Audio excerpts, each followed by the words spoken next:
En el episodio 182 de Hilando Fino Daily voy a contestar una serie de preguntas relacionadas con el entrenamiento en ciclismo por potencia. Así que vamos al lío.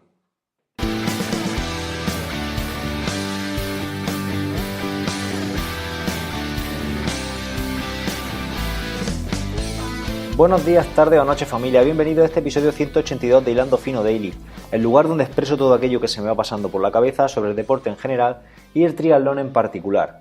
Hoy es viernes 19 de octubre de 2018 y si no lo has hecho ya, pues como siempre te animo a entrar en hilandofino.net, mi hogar en la red, donde vas a encontrar la academia, que es un proyecto donde aglutino un conjunto de planes de entrenamiento, de cursos, de recursos, para poder planificar tu entrenamiento de forma independiente y de forma autónoma por tu cuenta.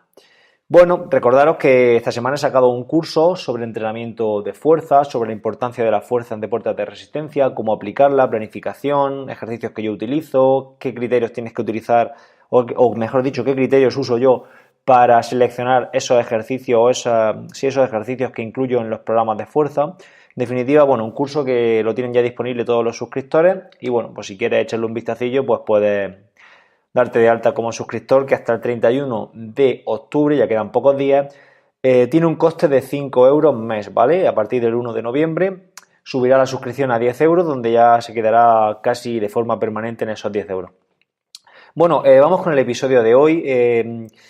Tenía un artículo de la revista Sport Training, un artículo de junio de 2018, del 14 de junio de 2018, donde a varios expertos relacionados con el entrenamiento se le hacen una serie de preguntas de potencia, ¿no? Sobre potencia en ciclismo. Estos expertos son Yago Alcalde, que es el director el que hizo, el dueño, o no sé cómo llamarlo, de la página Ciclismo y Rendimiento, Miguel Ángel Sáez, que es el actual, yo no lo conocía, es el actual entrenador de Hermida, el biker, ¿vale? Jaime Menéndez de Luarca, que de sobra entiendo que será conocido por todos, puesto que es un triatleta de larga distancia, de grupo de edad de un gran nivel y luego uno de los mejores entrenadores posiblemente a nivel nacional, entrenador de Emilio Aguayo, de Sara Pérez, entre otros deportistas.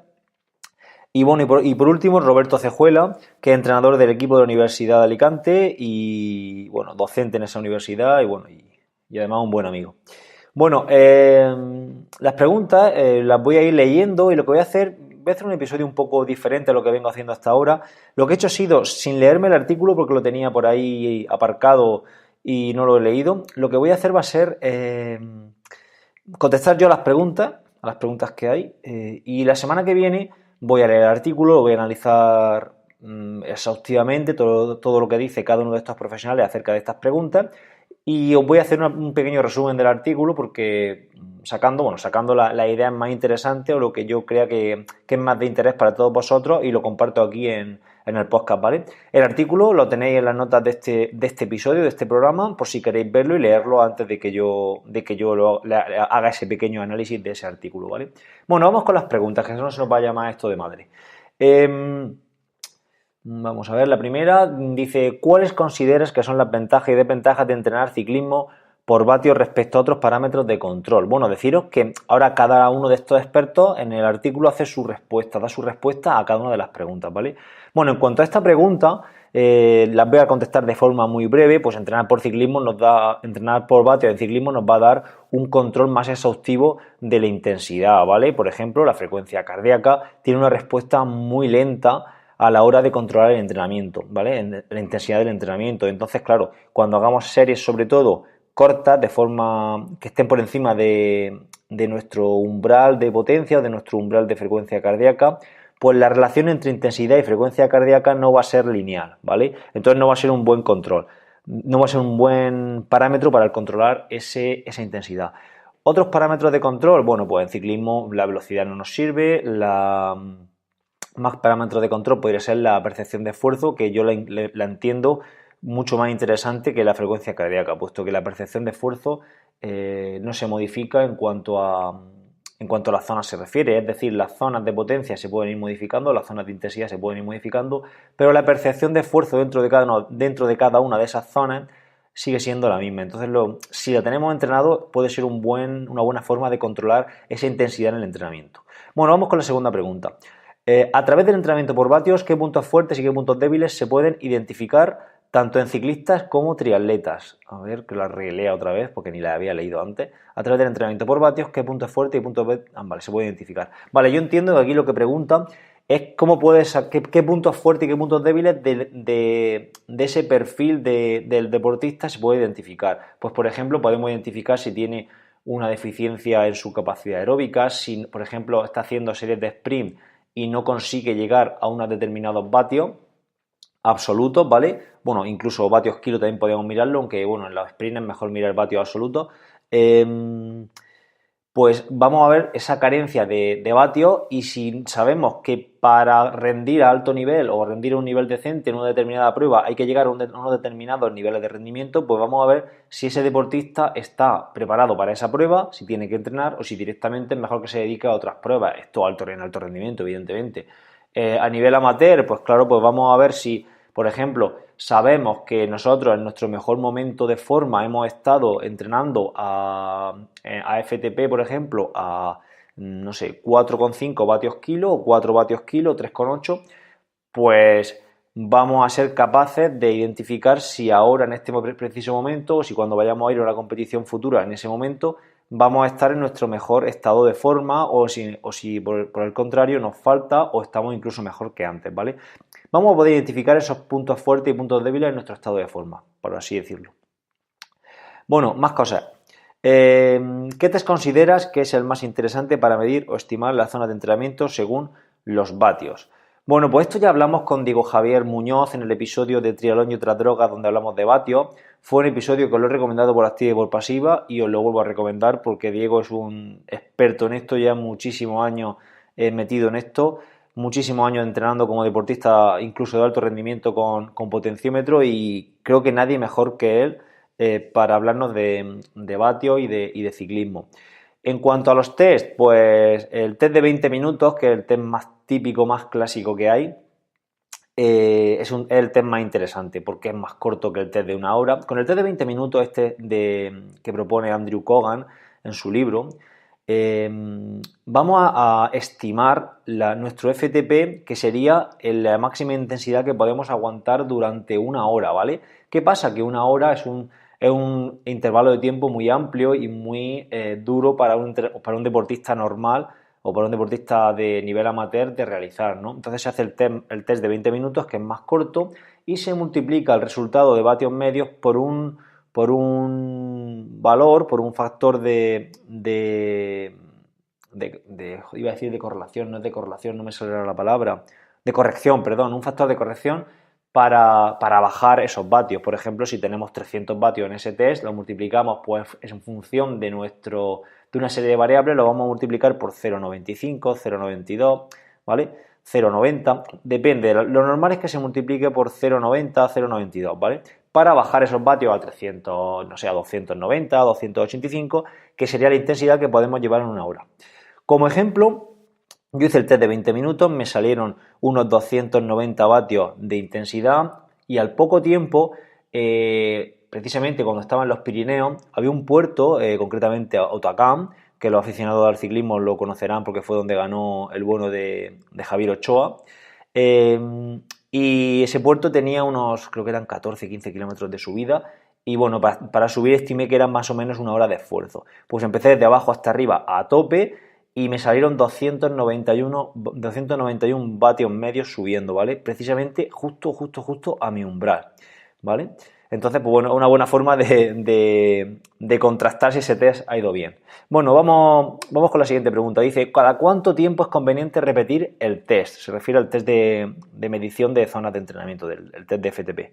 Pues bueno, esto va a depender un poco del entrenamiento que llevemos, del momento de la temporada. Por ejemplo, si un deportista va con un nivel de rendimiento, no un nivel de rendimiento, sino con poca experiencia, pues las zonas van a cambiar rápido. Incluso a lo mejor no hace falta ni siquiera que hagamos el test, porque van a cambiar tan rápido que no va a tener mucho sentido hacer un test y a las 2 semanas otro test y así, ¿vale? O por ejemplo un deportista que que sabemos que es un deportista que rinde bien, que ha entrenado mucho tiempo, pero viene de un periodo de tiempo sin entrenar, pues rápidamente le van a cambiar las zonas, con lo cual a lo mejor el test en ese caso tiene que repetirlo un poco antes, a lo mejor a las 4 semanas, menos de 4 semanas lo veo demasiado poco tiempo, ¿vale? Es mejor ir calibrando las zonas a un poco a ojímetro y no repetir el test, porque el test en sí es un entrenamiento bastante duro. Cuando ya tenemos un estado de forma alto y ya estamos un poco más estabilizados en nuestra forma deportiva, pues tampoco hace falta repetirlo cada 4 semanas, a lo mejor cada 6 semanas, cada 2 meses podemos ir repitiéndolo y sobre todo ir calibrando, ¿vale? Ir calibrando a través del factor de intensidad, que ya hablamos en un episodio del podcast, ¿vale? Las series, si queremos hacer serie umbral y nos van a salir con un factor de intensidad, por ejemplo, de un factor de intensidad de, por ejemplo, no sé, 1,10, 1,08, nos sale por encima de 1 y son series a umbral largas, por ejemplo, pues está claro que ese umbral no está bien calibrado, ¿vale? Lo tenemos demasiado bajo y estamos rindiendo por encima de ese umbral, entonces habría que subirlo, ¿vale? En definitiva, hay que ir calibrando mirando esas cosas, ¿vale? Esos datos. Luego, la siguiente pregunta, a ver, que la encuentre aquí. Háblanos sobre la importancia del peso del ciclista en relación vatios-kilo. Bueno, pues esto es sencillo. Cuanto menos pesa un ciclista para el mismo nivel de potencia, más relación vatios-kilo va a tener. Esto es súper interesante cuando estamos subiendo, ¿vale? Cuando estamos subiendo, lo importante es tener una relación vatios-kilo muy alta. Una persona con 6 vatios kilo va a subir más que una persona con 5 vatios kilo. ¿Cómo podemos mejorar esos vatios kilo? Pues mejorando nuestra fuerza y manteniendo el peso, o bien aguantando nuestra fuerza y disminuyendo el peso, o bien disminuyendo a lo mejor nuestra fuerza porque hemos disminuido demasiado el peso, pero aún así la relación vatios kilo va a seguir siendo un poquitín más alta porque hemos reducido más el peso que la fuerza, ¿vale? Esto ya hay diferentes formas de ir trabajándolo, pero la importancia es capital, subiendo sobre todo. En plano ya no, ¿vale? En triatlón de media distancia, de larga distancia, que los circuitos son planos, pues solo tenemos que ver, por ejemplo, a Andrew Starikovic, que fue uno de los que hizo de los mejores segmentos ciclistas en Hawái, por detrás de Cameron Wurth, ex ciclista profesional, ¿no? Pues Starikovic es un ciclista que pesa, lo miré además ese mismo día, me parece que eran 82-85 kilos, es un tormo directamente hablando, claro, luego no corre muy poco, pero en bici va muy bien, en circuitos llanos pues le va muy bien el tener ese peso, porque al final lo que interviene es la aerodinámica, ¿vale? Y no tiene tanta importancia la relación vatios-kilo, aunque seguro que este ciclista, que este triatleta tiene una buena relación vatios-kilo, por encima de la media, está claro. Bueno, podríamos hablar de cierta correlación entre vatios y pulsaciones.